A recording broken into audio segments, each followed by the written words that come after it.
As far as like approaching a problem like this, one of the things to keep in mind is when you're trying to find like a probability of a particular sequence of events, what you basically need to do is calculate the probability of each event occurring separately, and you wind up taking the product of those two, and that would be your overall solution. So if you look at this, if you know that you're basically finding what's the probability that each of these two people winds up in one of these two offices, you just find the probability for each event occurring individually, take the product of those, and that's the overall probability. So when you look at this, how many of these four people can be in this first office in order for this whole situation to play out according to the question?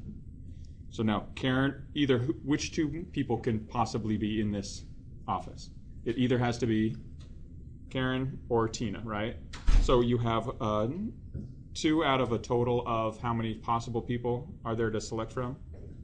4. So you have a 2 in 4 chance of this office being occupied by one of these two people. Okay, once this office is occupied, how many people can now be in this final office in order for this situation to play out? Now there's only one person left, right? So if Karen is here, then Tina has to be here, and if Tina is here, then Karen has to be here. So now it's 1 out of a total possible number of how many people now are left after this office is occupied. Now there are 3 people left. So there's a 1 in 3 chance that one of these two people that remains will be in this final office.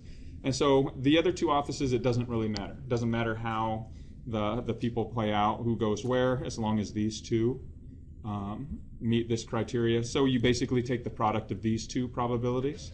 So 2 over 4 is 1/2 times 1 over 3, and that gives you your overall answer, in this case, C.